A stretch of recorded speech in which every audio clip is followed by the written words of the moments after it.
Glória a Deus. Os irmãos estão ouvindo bem, né? Nós saudamos todos os amados irmãos com a graça e a paz do Senhor Jesus Cristo, amém? Os irmãos também que nos acompanham pelas redes sociais, pela internet. Nós vamos dar continuidade ao estudo do livro de Eclesiastes, no capítulo de número 7. Esse capítulo ele tem 29 versículos, então hoje nós vamos estudar até o 14, e no próximo encontro vai do 15 ao 29, tá? Porque há uma mudançazinha de temática, né? Então convido os amados a abrirem então no Eclesiastes, capítulo 7, nós vamos ler do versículo 1 até o 14, amém? Diz assim a palavra do Senhor: melhor é a boa fama do que o melhor unguento, e o dia da morte do que o dia do nascimento de alguém. Melhor é ir à casa onde há luto do que ir à casa onde há banquete, porque ali se vê o fim de todos os homens, e os vivos o aplicam ao seu coração. Melhor é a tristeza do que o riso, porque com a tristeza do rosto se faz melhor o coração. O coração dos sábios está na casa do luto, mas o coração dos tolos na casa da alegria. Melhor é ouvir a repreensão do sábio do que ouvir alguém a canção do tolo. Porque qual o crepitar dos espinhos debaixo de uma panela, tal é o riso do tolo. Também isso é vaidade. Verdadeiramente, a opressão faz endoidecer até o sábio, e o suborno corrompe o coração. Melhor é o fim das coisas do que o princípio delas. Melhor é o longânimo do que o altivo de coração. Não te apresses no teu espírito a irar-te, porque a ira abriga-se no seio dos tolos. Nunca digas: por que foram os dias passados melhores do que estes? Porque nunca com sabedoria isso perguntarias. Tão boa é a sabedoria como a herança, e dela tiram proveito os que veem o sol. Porque a sabedoria serve de sombra, como de sombra serve o dinheiro. Mas a excelência da sabedoria é que ela dá vida ao seu possuidor. Atenta para a obra de Deus, porque quem poderá endireitar o que ele fez torto? No dia da prosperidade, goza do bem, mas no dia da adversidade, considera, porque também Deus fez este em oposição àquele, para que o homem nada ache que tenha de vir depois dele. Amém? Até aqui, vamos orar. Senhor Deus e Pai, nós glorificamos e bendizemos o teu santo nome. Ó Deus, nós suplicamos a assistência do teu Santo Espírito, que tu estejas conosco, falando aos nossos corações, porque tu é o único que conheces, ó Deus, a necessidade de cada um de nós, aquilo que precisamos ouvir, guardar, reter nos nossos corações. Dá a tua bênção, ser gracioso e misericordioso com a tua igreja, ó Deus. Todos nós confessamos a dependência do Senhor. Oramos assim em nome do teu Filho amado Jesus. Amém. Amém. Irmãos, podem estar assentados.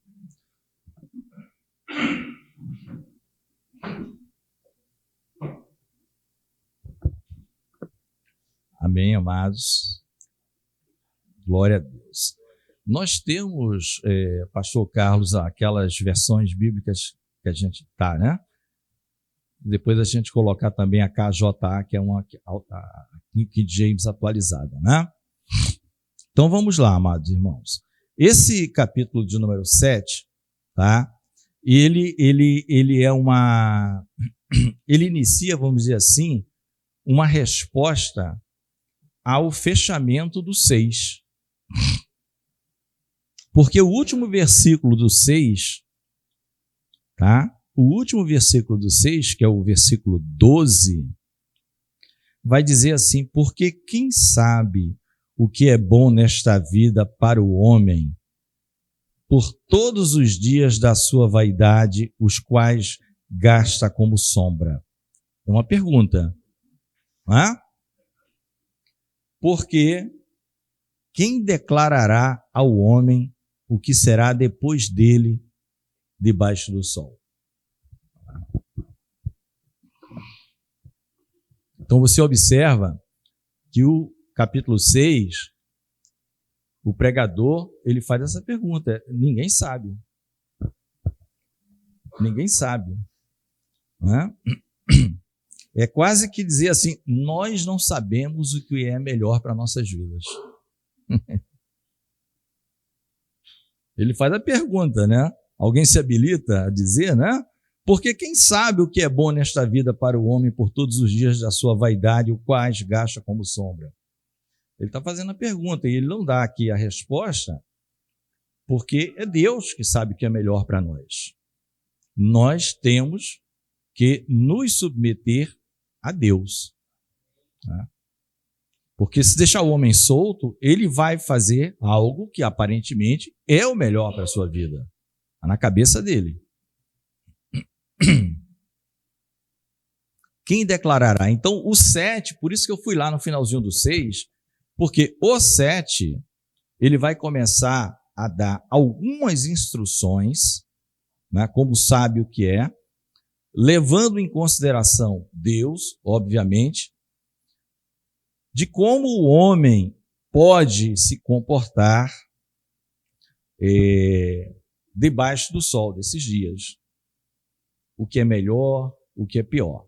Você vê que ele vem desde o primeiro capítulo, primeiro ele vem batendo na tecla vaidade. Ele já entra com diz, olha, isso tudo é uma névoa, isso tudo é uma sombra, isso tudo passa. E em algum momento ele já vai dizer, olha, teme a Deus, respeita a Deus. Então, se é para respeitar a Deus, eu tenho que ouvir Deus e o que Deus tem para falar, né? É uma forma de respeitar a Deus. Uma das, talvez, principais formas é ouvir e praticar, não é isso? Isso Jesus falou para dizer quem era a família dele. Foi a resposta que Jesus deu. Ó, tua mãe, teus irmãos são ali. Não. Quem está sentado aqui perto, ouve e faz a minha vontade, a vontade do Pai, essa aqui é a minha família, meu irmão, minha mãe, né?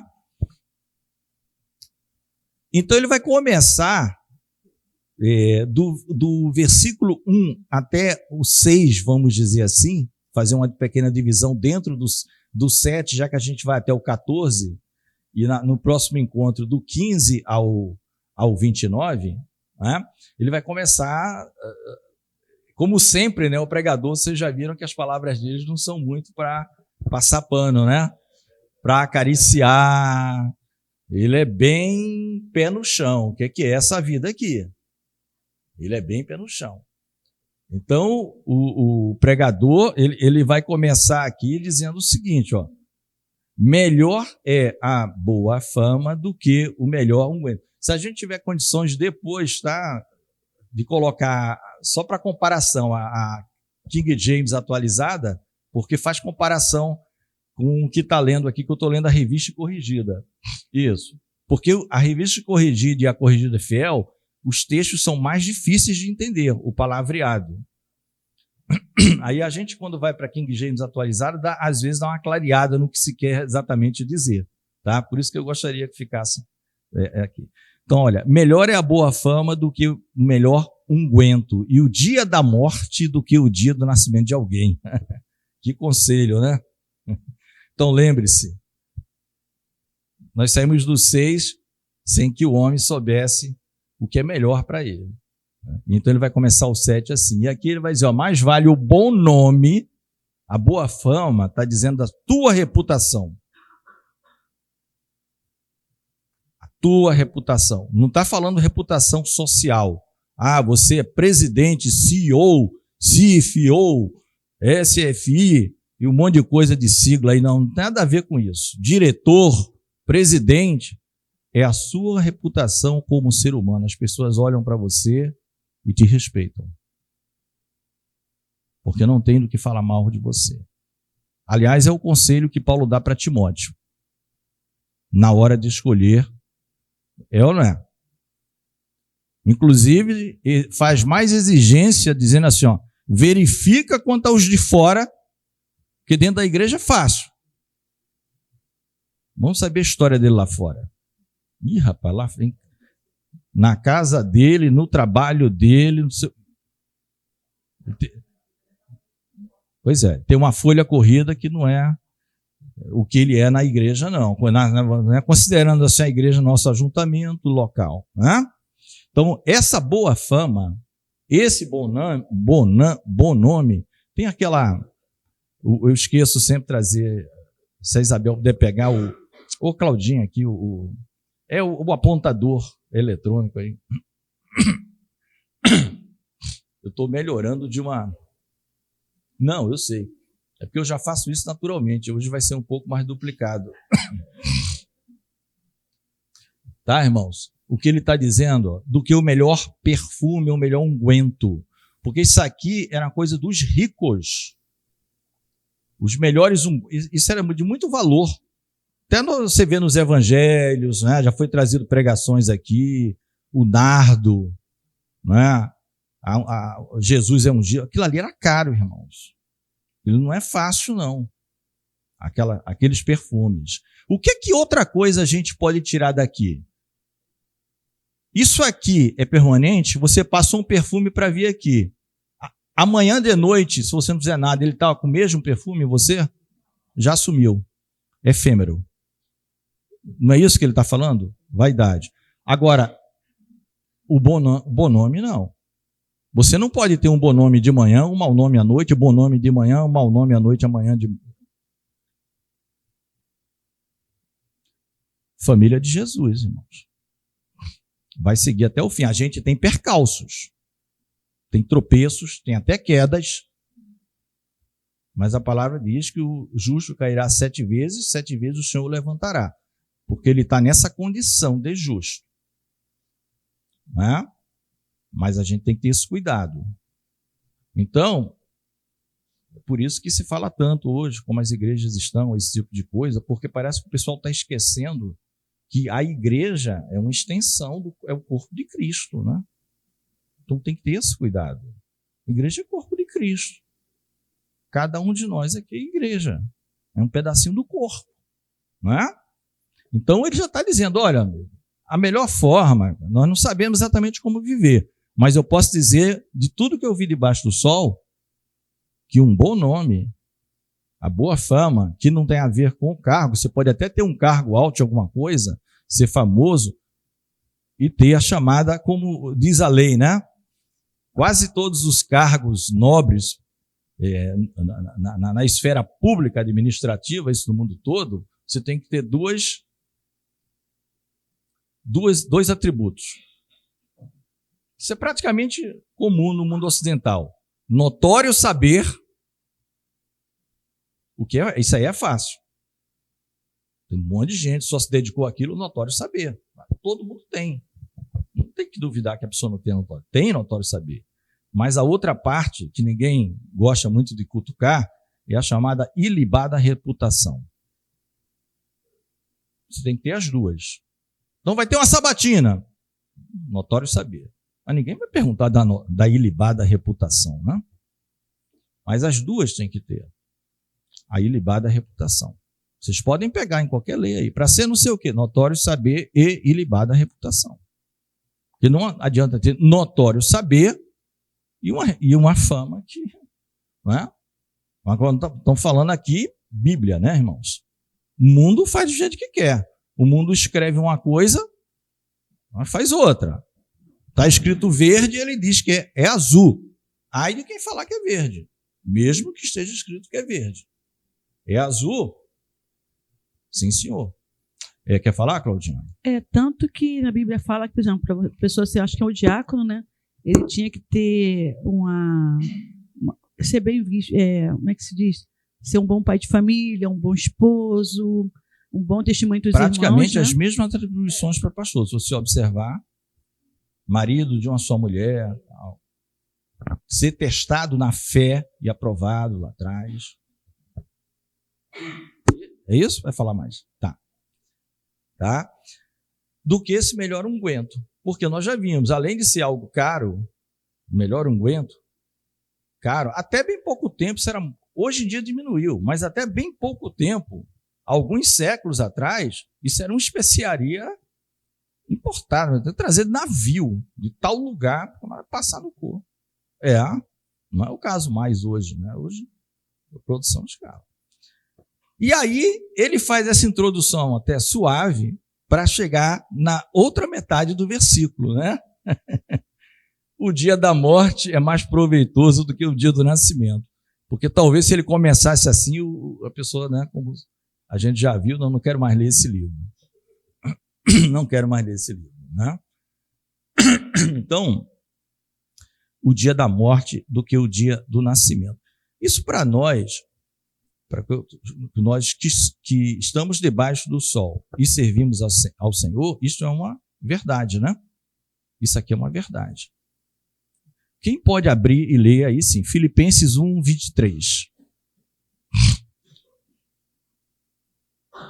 Filipenses 1, 23. Você falou que era só momentâneo o negócio. Não, só agora. Vê se o microfone está ligado. Filipenses 1, 23. 1:23. Pode ser ler do 22? Pode. Mas se o viver na carne me der fruto da minha obra, não sei então o que devo escolher.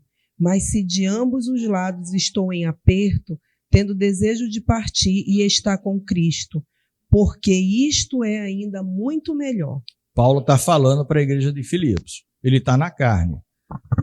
Ele sabe que ele tem uma missão ainda a cumprir. Mas o que é que ele está dizendo? Ele não falou a palavra eu prefiro morrer.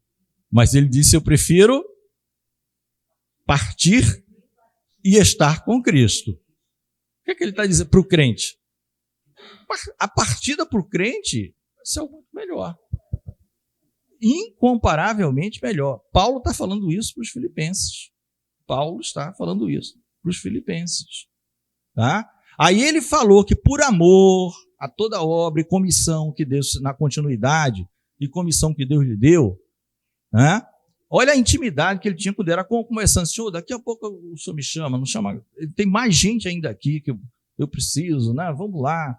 E aquela intimidade dele na oração, e ele está escrevendo para os filipenses que tem mais coisas para fazer, mas que ele deixa bem claro, ele não ia mentir. Se fosse olhar só para ele ia para o Senhor imediatamente. Tá? Então, para o crente. Agora, qual será, né? Por isso que existe louvores, pregações, hinos. Qual será o teu destino depois da morte? Né? Porque é melhor para o temente a Deus, tá certo? Do que o dia do nascimento de alguém. Mas vocês vão ver que esses extremismos que nós vamos ver do 1 ao 6 têm um propósito, principalmente.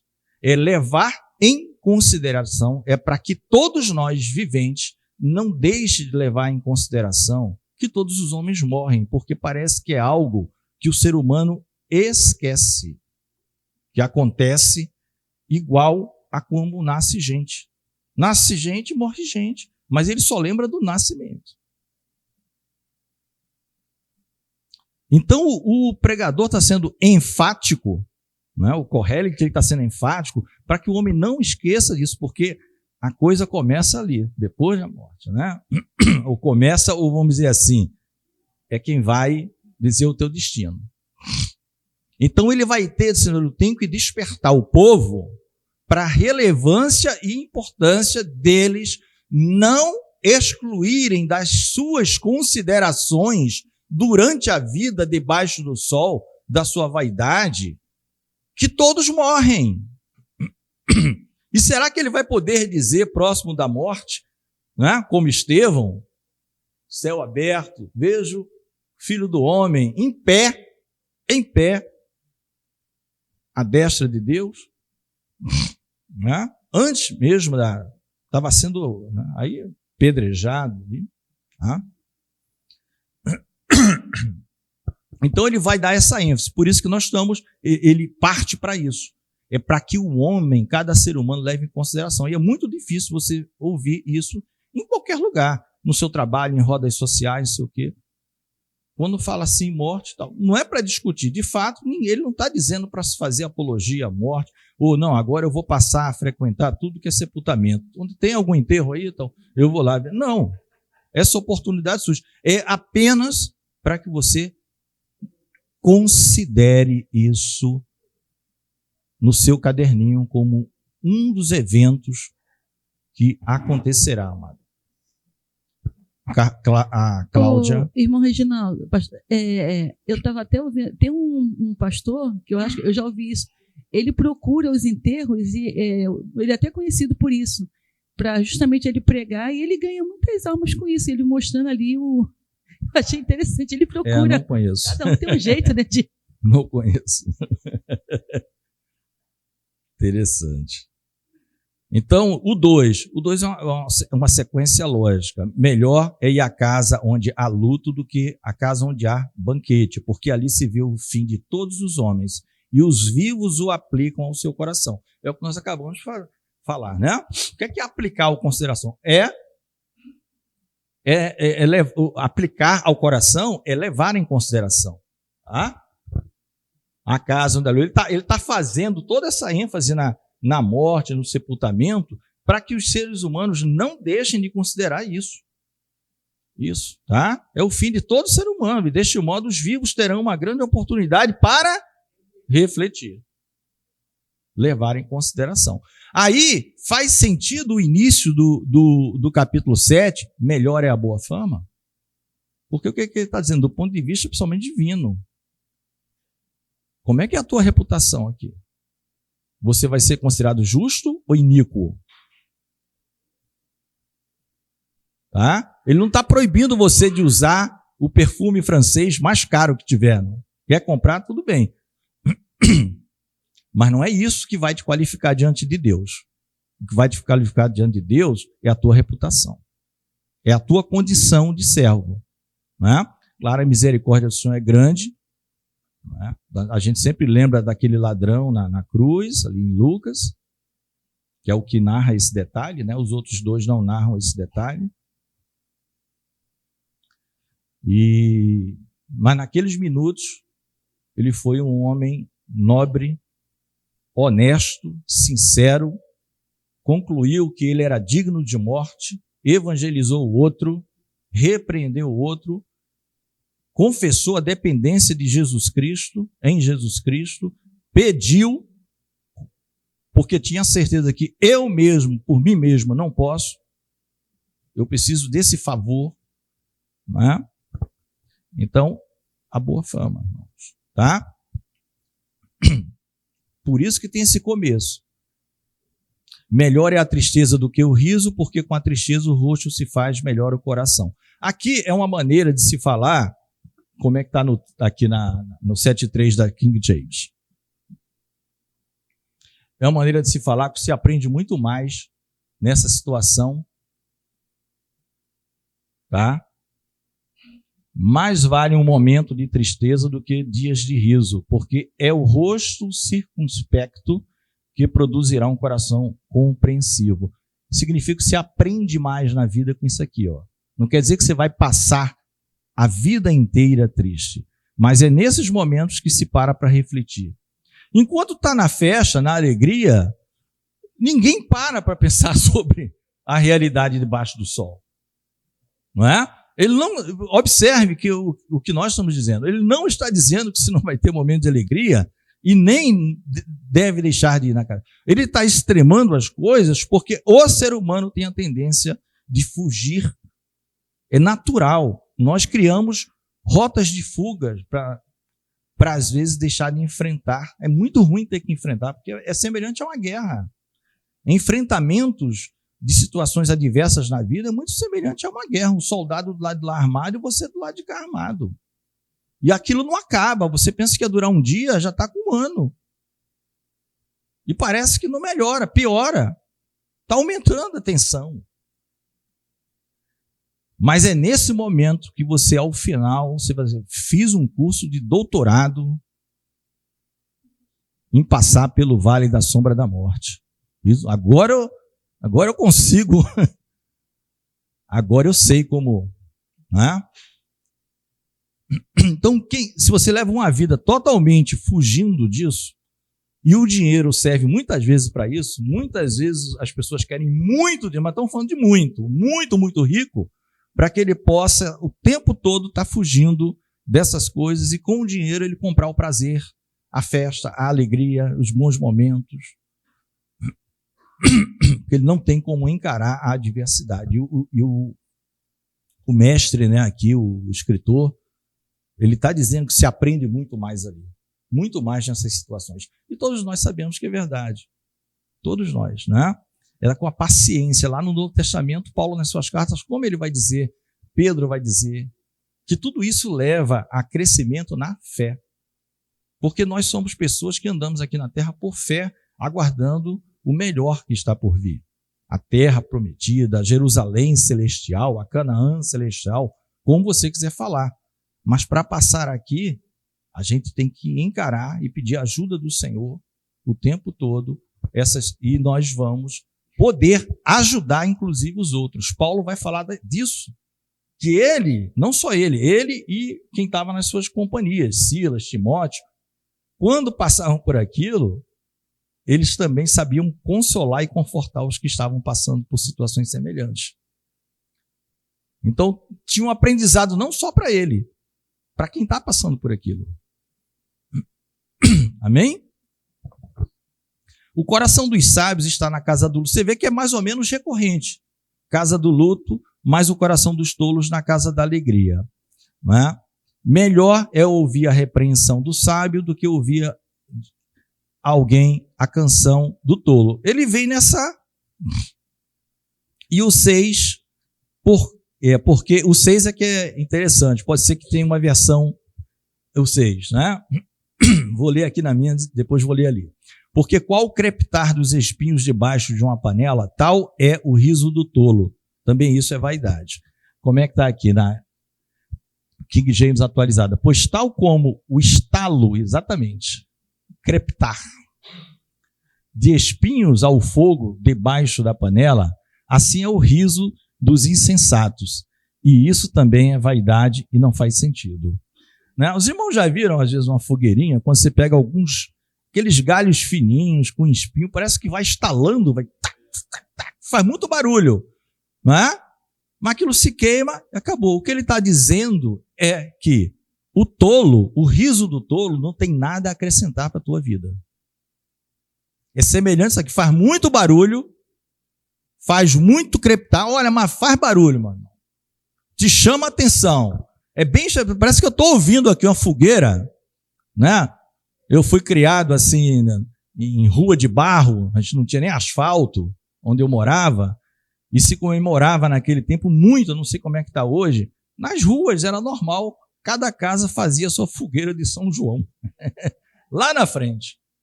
E a brincadeirinha da nós, crianças, era jogar alguma coisa que estalasse ali, aí ficava aquele... Quanto mais barulhinho fazia, você ficava feliz. Era o crepitar. Era o crepitar. Então, ele está dizendo, amado, que o riso do tolo é isso. Faz muito barulho, alegra por um momento, chama atenção, mas ele diz, isso é vaidade. E isso é muita vaidade. Então é melhor ouvir a repreensão do sábio. Tá? É melhor ouvir, que é o versículo 5, do que ouvir alguém a canção do tolo. Porque a canção do tolo, ela faz muito barulho, momentâneo, é um negócio passageiro, e ele vai concluir que é vaidade, é vazio mesmo. É vazio mesmo. Então você vê que ele faz essa comparação o tempo todo entre o sábio e o tolo. O sábio e o tolo. O sábio vai procurar a boa fama. Não é? E lá no Novo Testamento, principalmente nas cartas, mas o Senhor Jesus também, claro, fala no Sermão do Monte, 5, 6 e 7 de Mateus, não é? O que é que seria talvez um homem de boa fama aos olhos de Deus? Casa na rocha, sem hipocrisia, não é? Um Simeão da vida que vai lá quando Jesus é apresentado. Ninguém sabia quem é aquele camarada.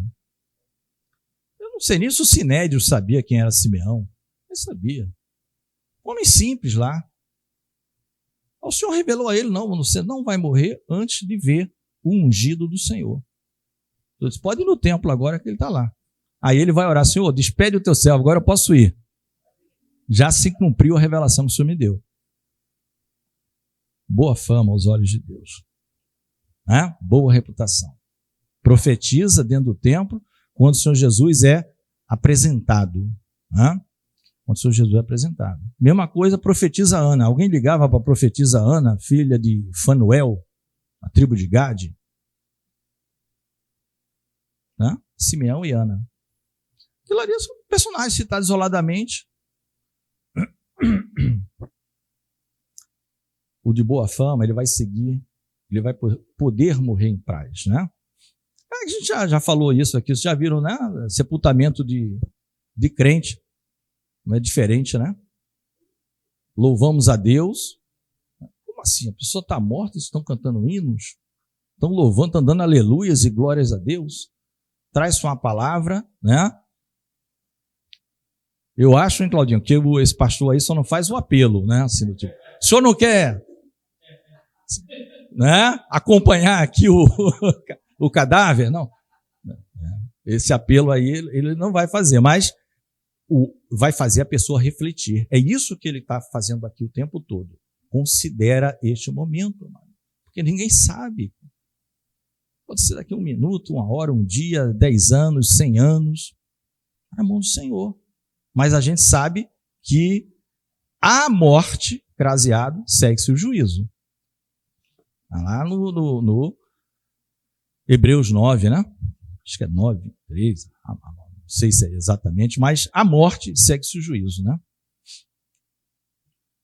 Então, isso tem um peso, amado. A partir do 7,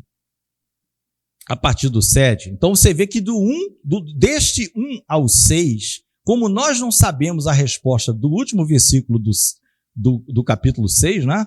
O homem não sabe o que é melhor para ele na vida, ele faz de uma maneira resumida. Detalhes não sabemos, mas olha, tenha boa reputação diante de Deus. Busque ser justo no meio de uma geração impiedosa. Não era assim que Deus viu, por exemplo, Noé? Porque do ponto de vista divino, pleno, não há nenhum justo sequer. Todos pecaram. Nem Noé, nem Moisés, ninguém. Ninguém. Senão Noé não precisava achar graça aos olhos do Senhor. Ele teria mérito para entrar no céu. E a palavra diz que Noé achou graça, favor. Porque Deus viu apenas o seguinte, ele não se corrompe como essa geração toda é corrompida. Tá? Nem por isso ele tinha direito de entrar no céu. Ele precisou da graça, assim como nós. Ah, não, vou fazer tudo porque eu sou salvo pela graça. E aqui está dizendo, ó, a reputação, amado. A boa fama, hein? O testemunho. Não é o testemunho, é o testemunho. É o testemunho, né? Agora, todos nós sabemos, não somos infalíveis. Todos nós erramos, às vezes coisas pequenas, às vezes coisas muito graves. Mas continua com o Senhor.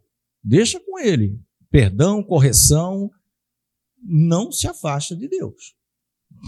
Tá? O 7, ele vai fazer uma série de conselhos até o 14, e que tem, vamos dizer assim, coisas muito interessantes, práticas, né? Tudo isso respondendo ao último versículo do capítulo 6. Esse versículo 7, eu vou contar aqui para os irmãos, interessante que eu vi um comentário, eu acho que nem o pastor, nem o Carlos talvez tenha visto nesse sentido, mas O que é que nós entendemos do 7? Verdadeiramente, a opressão faz endoidecer até o sábio, e o suborno corrompe o coração. Como é que está aqui? A opressão tem o poder de enlouquecer até o sábio, e um suborno pode apodrecer o coração. No primeiro momento, é o que está aqui. Não é? Eu vi um comentarista só, até de peso. Todos concordam basicamente com o que está aqui. Com o que está escrito, né? Você, mesmo sendo sábio, se você estiver debaixo de um regime tão opressor, nem pelo fato de você ser sábio, isso te isenta de você sofrer mesmo, quase loucura, agir como um tolo, devido à opressão. Devido à opressão. Não é isso? Todos pensam assim. Regra geral, todos os comentaristas. E aqui a segunda parte, isso é fácil de entender, né? O coração aqui, olha a boa fama indo embora. Eu não tenho preço. Eu não tenho preço. Aí dependendo do valor que veio e da moeda, como o senhor falou mesmo? Pode repetir?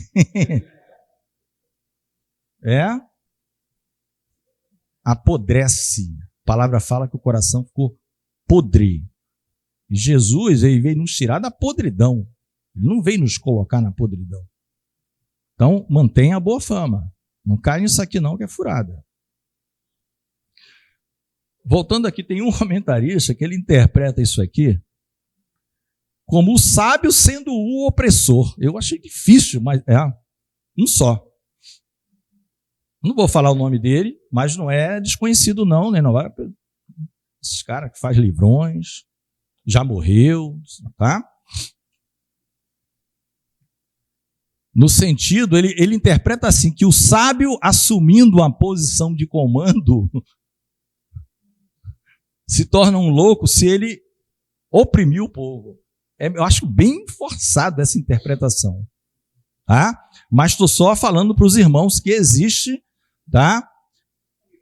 Porque vocês podem ler algum livro ou algum comentário de algum pastor, de algum irmão que pegou do livro desse camarada. E a pessoa não raciocina, não pensa, vai copiar e colar e dizer, olha, aqui é isso. Tá? O pastor quer falar. Essa primeira parte do versículo, aí é mais um questionamento, uma pergunta que eu te faço. Qual é o teu entendimento? Meu entendimento aí é que, mesmo você tendo, tá, uma sabedoria que venha de Deus, que te estabilize, que deixe você deixa você sóbrio, porque a sabedoria ela tem esse poder de te capacitar, de sobriedade, de ponderação, essas coisas todas, né? Então o cara, antes de fazer qualquer coisa, ele vai pensar, enfim.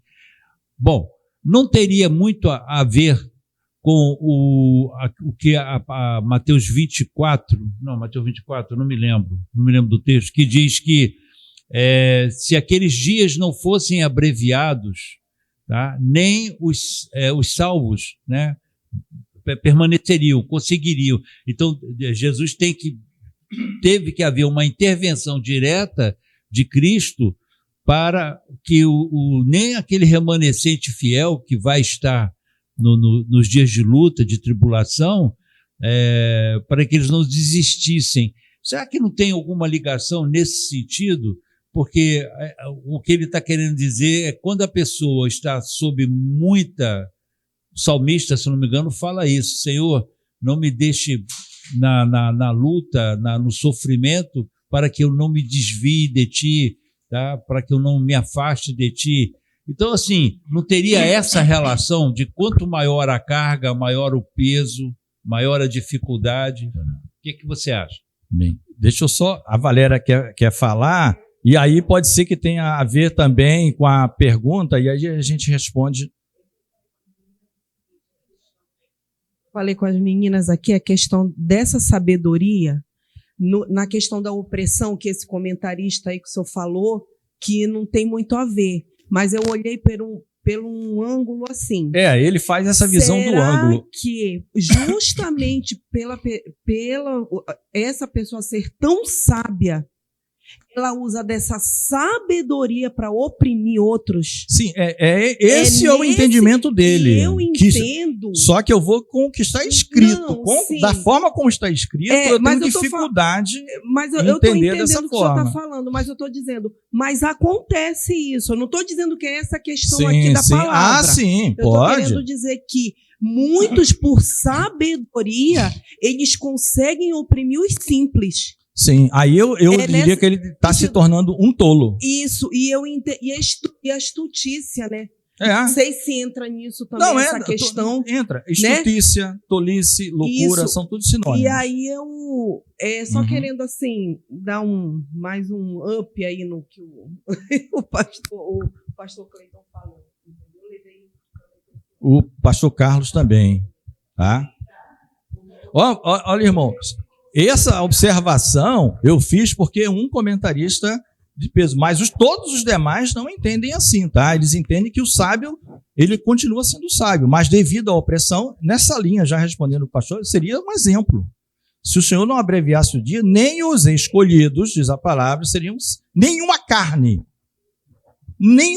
escaparia, né? Nenhuma carne, pouco importa ser escolhido ou não, mas o Senhor abreviou aqueles dias para que não, né? Para que todos os homens não saíssem do status de sábio e se transformassem em tolos. Não é? Isso por quê? Eu vou deixar o pastor Carlos falar, claro.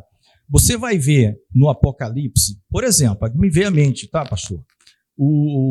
As 7 taças da ira de Deus, né? Tem os 7 selos, as 7 trombetas, as 7 taças. Nas taças, o propósito que dá a entender ali, que os anjos vão derramando, é que os homens cheguem ao arrependimento e peçam perdão a Deus. Mas a palavra diz que os homens mordiam os lábios, rangiam os dentes e blasfemavam mais ainda de Deus. Porque a dor era grande. Mas a dor era grande para ver se eles se arrependem, porque eles estão em luta com Deus. Eles estão na posição de inimigos de Deus e parece que eles querem mais e mais ser inimigo de Deus e crer numa mentira de que eles podem derrotar Deus. Então, fazendo aqui um paralelo. Mas não, eles continuam a agir como tolo e aumentam a blasfêmia. O pastor Carlos. São os irmãos com a paz do Senhor Jesus, amém? Dentro dessa parte A do versículo, né, a opressão tem o poder de enlouquecer até o sábio, eu quero trazer 2 ponderações. Né? A primeira delas é no sentido de que uma das características das pessoas que são sábias é a observação, é encontrar lógica naquilo que está acontecendo. Então, quando você está debaixo de um regime, por exemplo, opressor, né, geralmente os mais simples vão seguir aquele regime sem questionar, sem ponderar. E o sábio vai ficar no meio daquele povo gritando, olha, isso está errado, isso está errado, isso está errado. E aquilo não gera mudança. E esse fato, isso acaba se tornando algo frustrante e acaba gerando loucura para essa pessoa, porque ela está gritando o tempo todo, violência, violência, violência, violência.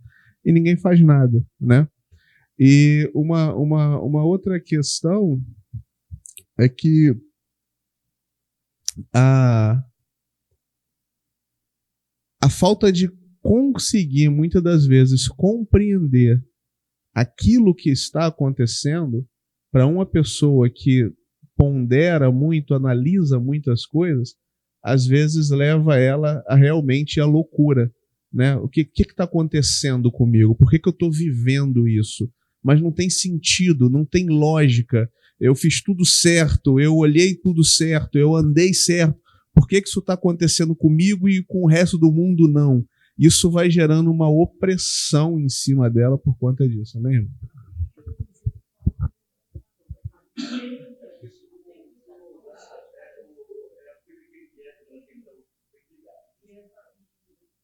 Lembrei de Jeremias, essa fala aí do Carlos. Era só isso. Que Jeremias se... Esse texto, ele é... Aqui, queridos, olha só, Salmo 94, 19. Eu estava vendo esse texto na minha cabeça. Eu estou com a Almeida do século 21, eu gostei mais da tradução dela. Quando os cuidados do meu coração se multiplicam, tuas consolações alegram a minha alma. Então, vai mais ou menos na linha que o Carlos falou. Quando você começa a estar com muita tribulação, muita luta, muita dificuldade na tua vida, se Deus não intervém... Aí é o segredo, é isso que é a intervenção divina em cima do... Se Deus... Eu creio que esse texto fala mais disso. Se Deus não entra na jogada para te aliviar, então você corre o risco, tá, de entrar numa angústia tão depressiva, às vezes fica até irreversível. Perfeito, essa aí eu acho que fechou essa aí, né? Porque a gente vê que no final, irmãos, é Deus que nos socorre, né? É Deus que nos socorre, é Deus que dá ali o consolo, né? A famosa pergunta: por que estás abatida, ó minha alma? Eu quero morrer, não quero... Espera no Senhor. Tem até Mas tem a intervenção divina, o Senhor falando com a alma abatida, não é? Famosa louvor. Aquele acho que o Carlos não era nem nascido, alma cansada, né? O louvor é conhecido, mas o hino acho que Jair Pires, se eu não me engano. Aquele versículo, a esperança demorada enfraquece o coração, tem alguma coisa a ver com isso? Sim, essa questão da opressão, ela pode ser de diversas formas, né? Como o Carlos bem, eu acho que expôs os dois lados. Ela pode vir de várias maneiras, não de uma maneira só que a gente possa imaginar. É isso que é uma opressão? Não. Às vezes não tem nada a ver com o governo, é uma coisa sua, como ele mesmo colocou. Puxa, fiz tudo certo. Vá aos pés do Senhor que ele vai. Vamos passar? Mas você vê como o que ele está dizendo tudo é uma resposta, a meu ver, à última pergunta do 6. Nós não sabemos, mas o que o sábio procurou, ele está dizendo aqui para os homens. Não te apresses... Não, aqui no 8, desculpe. Melhor é o fim das coisas do que o princípio delas, melhor é o longânimo do que o altivo de coração. Essa primeira parte do versículo, o fim das coisas do que o princípio delas, mais uma vez, para o servo de Deus, é bênção, e não é só a morte, até a empreitada, não é? O fim, por exemplo, ministérios do Senhor Jesus, né? O final, você olha aquela coisa horrorosa, mas o que aquilo produziu para a humanidade, a sua morte, a sua ressurreição, né? Por isso que estamos aqui, não é? O ministério de João Batista, está lá, pele de camelo, né? Vestido de pelo de camelo, cinto de couro, comendo gafanhoto e mel silvestre no deserto. Todo estranho, né? Embora tivesse esse tipo de alimento e tal, mas era bem estranho, né? Teve um começo e o seu final ele foi decapitado. Só que ele cumpriu a missão. Voz que clama no deserto, preparai caminho no ermo. Todo vale será exaltado e todo outeiro será derribado, ou seja, ia nivelar todo mundo em Cristo. Você que acha muito pequenininho, em Cristo. Ó. Você que é outeiro, está lá em cima, em Cristo. Ó. Somos todos irmãos. Só ele é o cabeça. O papel dele foi isso, preparar o pessoal ao arrependimento para a vinda do Messias. Né? Então, o final não só da vida, né? Ao findar o labor dessa vida, louvor, né? Conhecido. Cruzarás o rio, que rio? Jordão, entrar na terra prometida. E por aí vai, irmãos. Para nós, o final. Né? E em qualquer coisa, até no empreendimento, vai construir um prédio, vai edificar. Para começar não é fácil, sair daí, né? Mas depois que está pronto, você que maravilha. Ficou concluído, né? A obra foi concluída. Né? Por isso que Jesus pôde dizer, está consumado na cruz. A obra foi concluída. Então, mas a segunda parte também, nem precisa, o Novo Testamento, na segunda parte do versículo 8, está recheado disso. É melhor o longânime, em algumas versões, o paciente, se tiver, né? A paciência, ó, vale sempre mais do que a arrogância.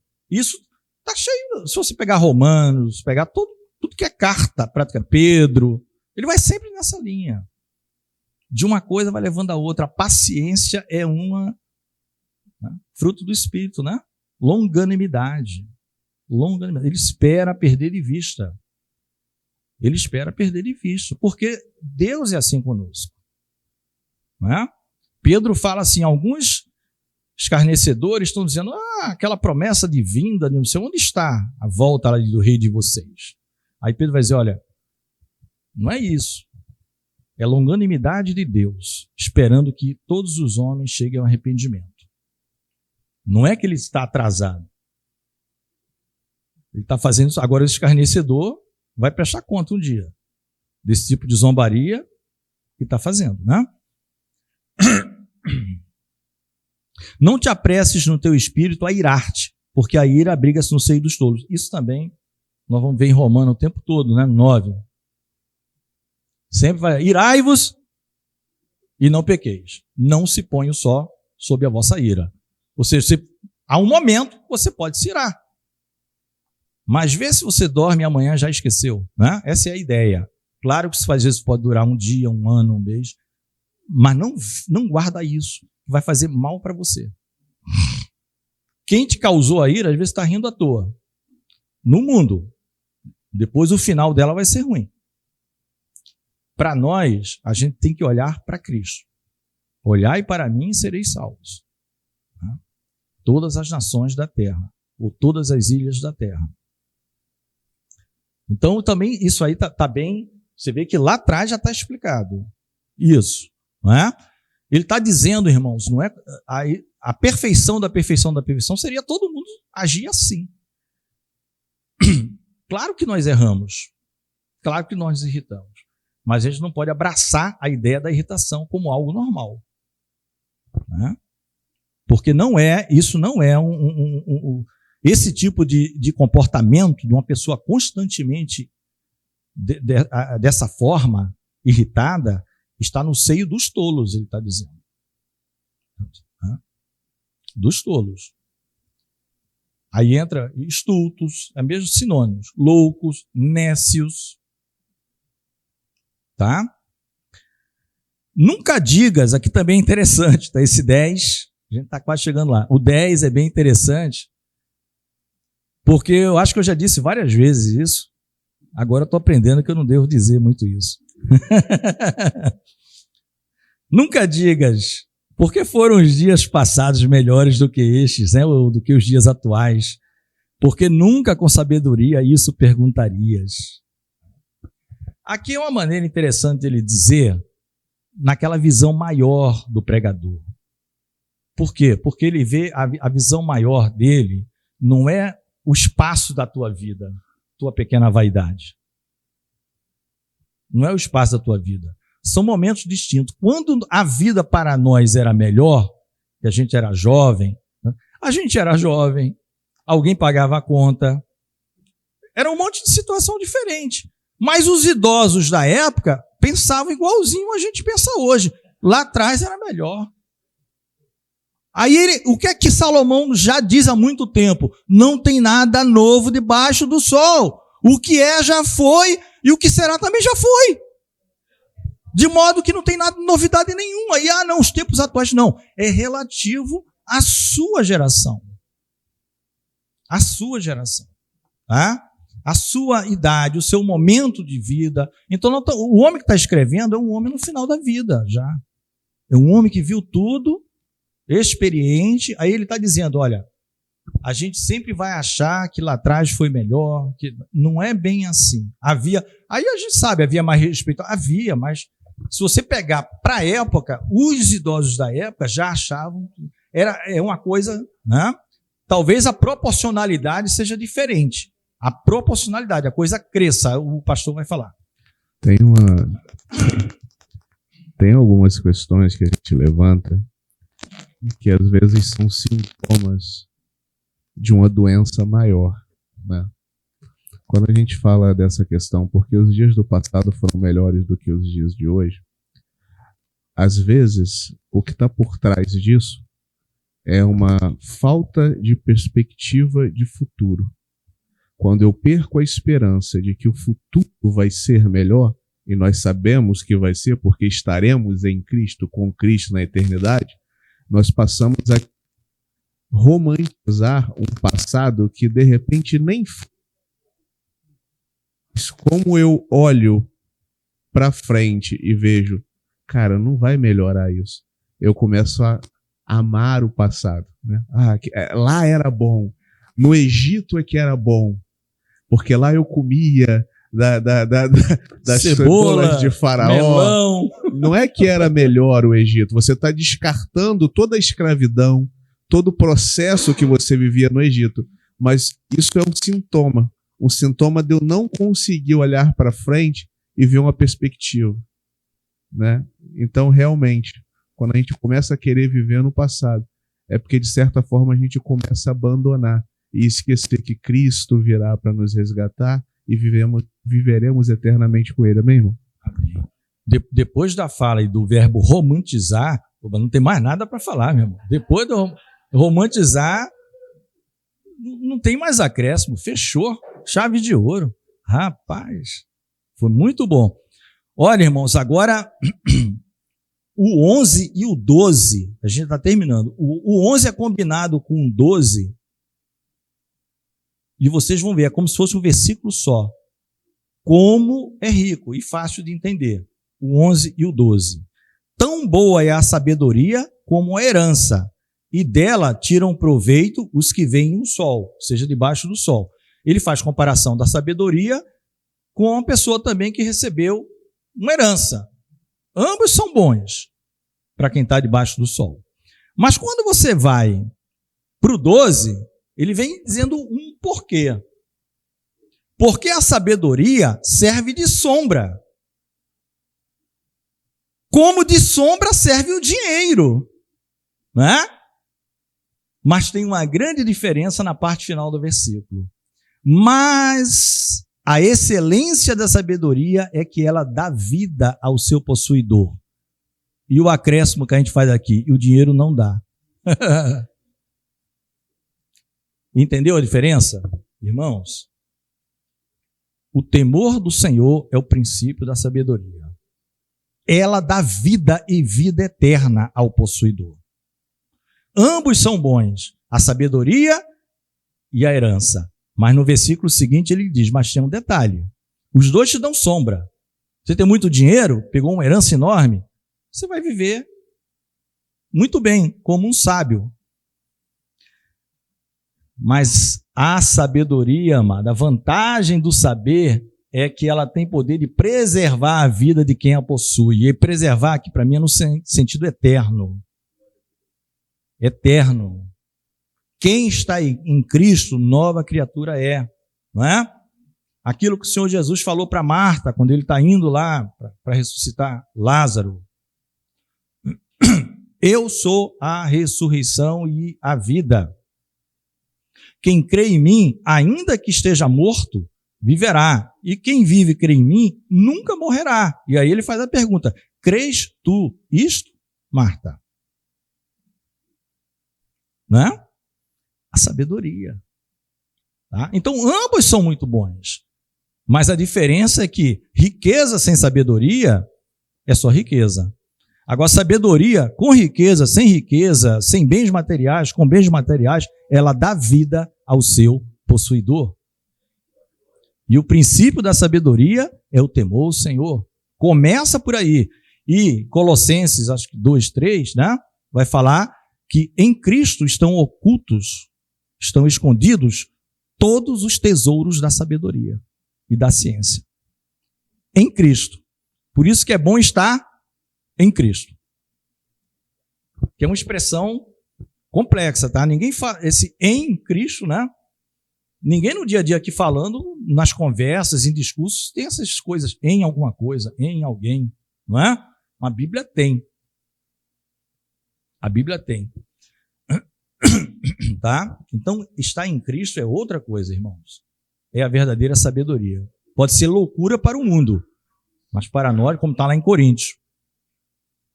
1 Coríntios, capítulo 1, 2 e 3, estava aquela confusão de divisão na igreja. Ele vai dizer né? Que Cristo é que é a sabedoria dele. Né? Pode ser loucura para os gregos e escândalo para os judeus, mas para nós é sabedoria de Deus. Né? Então, você vê simples, autoexplicativo. Autoexplicativo. Atenta para a obra de Deus, porque quem poderá endireitar o que ele fez torto? Isso tem o homem fica brigando com Deus com determinadas coisas. Amados, Deus, se quiser, ele desentorta, ele faz o que ele quiser. Às vezes nós ficamos, eu já vi muita gente, né? Poucos evangélicos, mas a maioria de fora, as pessoas boas, que não se conformam com inúmeras situações. E aí, a pessoa que sempre foi uma pessoa, vamos dizer assim, temente a Deus, mas não conhecendo a palavra, mas era uma pessoa honesta, aquelas pessoas com seus santos da vida, aquelas coisas, nessa hora começa a perguntar, onde está Deus? Por causa de determinada situação que Deus fez assim. Né? Deus vai dizer para Moisés, quem fez o cego e quem fez o surdo, quem não sabe falar, o mudo, Moisés? Moisés sabe a resposta, né? Que Moisés estava querendo colocar um monte de desculpas. Não, foi engano, senhor, não sou eu não, é outro. Não, sou pesado de boca, pesado de língua. Quem fez mudo, quem fez cego, E aí entra o tolo querendo questionar Deus o que ele fez torto. E a resposta não se tem fácil. Porque os propósitos são os mais diversos possíveis. Às vezes, já estou conversando com o pastor Cleiton, tem determinadas situações que o ensino é para os pais. O problema está com a criança. Deus está dando aula para o pai e para a mãe. Vocês precisam aprender. Por isso que ela vê assim. E ele não vai explicar isso para você. Se nós temermos a Deus, nós vamos até o final. Senhor, por que essa situação por 30 anos melhorou tão pouco? Talvez Deus responda, já melhorou mais do que deveria. Só não está pior porque o Senhor interveio, como o pastor aqui entrou no circuito. Entendeu? Isso é próprio também, todo ser humano, amados. Dentro daquela visão de que ninguém é justo, que ninguém busca Deus, que todo mundo é torto. Todo mundo é torto. Deus veio pegar galhos aqui, cheio de toco, cheio de olho, né, como um carpinteiro, veio tratar direitinho para fazer vaso, cheio de nó, que ninguém conseguia destravar aquele nó. Só Jesus. E o 14, para a gente fechar, 10 horas, graças a Deus. Esse 14 é bom, hein? E esse 14, ele é interessante porque a conclusão é bem parecida com o que nós acabamos de falar, as coisas que nós não sabemos. Lembra de um cego que estava que os discípulos perguntaram, Senhor, quem pecou, né? Foi o pai dele, foram os pais e tal. E o Senhor falou, não, tem um propósito específico. Esse aí, especificamente, foi para que o nome de Deus seja glorificado. Aí você vai discutir com Jesus, como assim? Esse cego nasceu para que o nome de Deus seja glorificado? Né? E ele cura aquele cego lá. Mas nós não sabemos nada. A gente... Isso Salomão está dizendo. Está fazendo umas perguntas que nós não sabemos, um monte de coisa, né? E Jesus disse isso para os fariseus lá também, né? Vocês não sabem as coisas da terra. Vocês habitam aqui há não sei quantos mil anos. Vocês não sabem as coisas daqui. Vocês querem discutir comigo o negócio do céu? Estou dizendo com as minhas palavras. Ele fala isso. Discutindo com os fariseus. Vocês não sabem nem direito as coisas daqui. Está aí todo dia. Você acorda, levanta. O sol nasce, como Salomão está dizendo, se põe, nasce, se põe, a água sai da montanha, da nascente, vai para o mar, evapora, vira nuvem, chove. E vocês não sabem. Aí vocês querem discutir o céu comigo. É interessante isso, para fechar também, é a questão da nós estamos falando da soberania de Deus, né? Então você vê, o maior exemplo que nós temos, além das nossas próprias vidas, é o exemplo de Jó. Durante todo o discurso dele, ele faz uma série de perguntas e chega até, de certa forma, a insinuar que Deus está sendo injusto com ele, porque ele diz assim, eu era juiz, mas eu cuidava da causa das viúvas, eu cuidava da causa dos menos afortunados e tal, e tal, e tal. Quer dizer, ele trazia perante Deus as suas justificativas. Só que no final, quando Deus, agora é minha vez de falar, agora eu vou falar com você, Deus não explica nada para Jó, pelo contrário, faz 34 perguntas para ele responder, ele não consegue responder nenhuma, né? Então, a questão da soberania de Deus é exatamente isso, nós não temos condições de assimilar esse entendimento que ele tem, a forma como ele conduz os processos, é o jeito dele. Aí você tem duas alternativas, ou você aceita, se humilha, né? Se rende. Ou então você vai se quebrar no meio da pedra, verdade, porque vai bater de frente com ele e vai se quebrado com isso. Tá? Eu tenho essas experiências na minha própria vida. Todos nós, eu acho que todo mundo falei tem. Do torto aqui serve para todos Deus, nós. Por que está acontecendo isso comigo? A gente chega cheio de autoridade perante Deus e a coisa não funciona assim. Deus é soberano, ele faz do jeito que ele quer. Até a gente entender isso leva um tempo, leva muito verdade. Tempo. Hoje eu pondero muito mais as coisas que acontecem comigo, tá, do que antes. Antes eu achava que eu era um injustiçado. Ó Deus, poxa vida, aí não dá, né? Mas agora não, hoje eu penso de uma outra maneira. Mas isso aí é só o tempo. Amém. Não, é verdade, é o tempo. Agora, aproveitando que o pastor falou em Jó, né? O seu fim foi muito melhor do que o começo. Como está aqui, né? Aquilo ali já é vamos dizer, uma tipologia nossa da vida eterna. O nosso sofrimento aqui na terra, a gente está falando, mas Deus vai nos dar uma sorte muito superior a qualquer sofrimento daqui. Muito, muito, muito diferente. Entendeu? Muito bom, pastor João. E o 14, né, irmão? No dia da prosperidade, goza do bem. Aqui está na outra versão, propositadamente, a mesma coisa. Aqui está na versão um pouquinho mais prolixa. No dia da prosperidade, goza do bem, mas, sempre tem um mais, no dia da adversidade, considera. Ou seja, tem os dois. Não existe uma vida linear de prosperidade ou uma vida linear.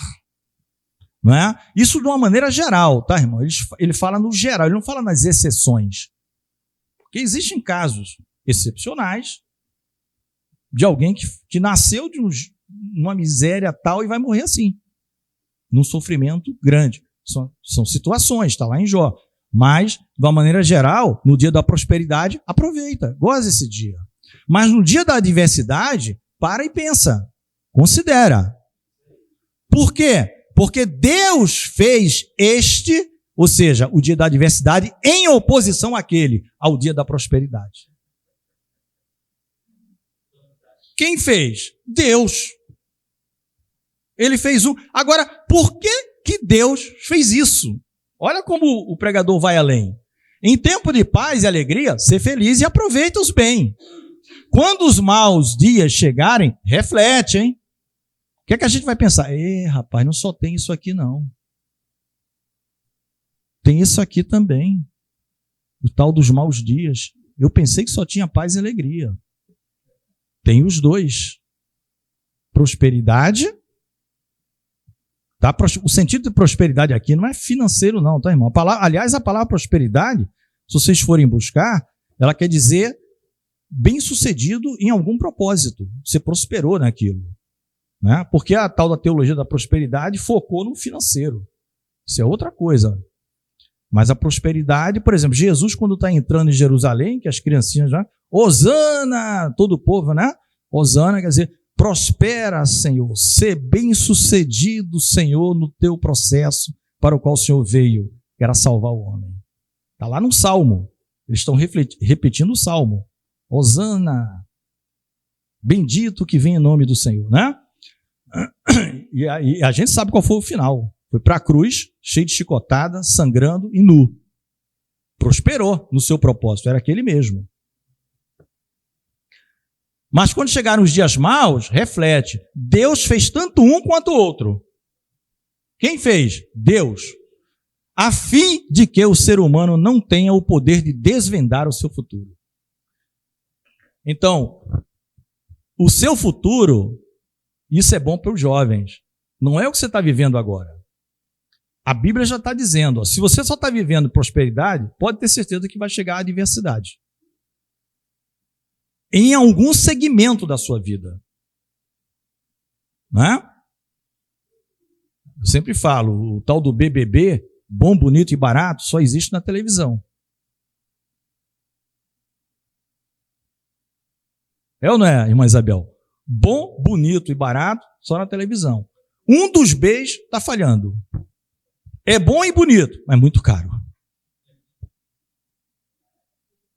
É barato e bonito, mas não é bom.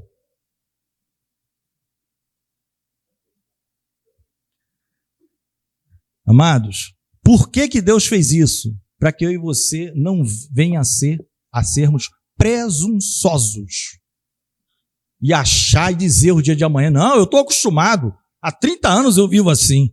No dia seguinte muda tudo. Por que Deus fez assim? Porque Ele quis. Porque Ele quis que nós não soubéssemos do dia de amanhã. Basta a cada dia o seu mal, disse Jesus. Então Jesus deu uma garantia para a gente. Todo dia tem algum mal. Basta a cada dia o seu mal. Em algum momento do dia tem alguma coisa chata acontecendo. Entendeu? Então, esse 14 eu acho maravilhoso. Aí do 15 diante, ele vai dar uma mudança um pouquinho nos temas, até o 29. Vai falar de muitas coisas que a gente vai trabalhar no próximo encontro. Amém? Vamos ficar de pé para a gente orar? Esse 14 é demais, né? Dia da prosperidade e o dia da adversidade. Deus foi quem fez um em oposição a outro. E isso para que a gente não seja soberbo, orgulhoso, querendo dizer o dia de amanhã. Né? O próprio Tiago fala isso, né? Sobre aqueles empreendedores. Vamos em tal cidade, vamos investir lá durante um ano, depois trazemos os lucros. Aí Tiago diz, toda presunção como essa não vem de Deus, isso é diabólico. A Valéria precisa do microfone antes da oração final.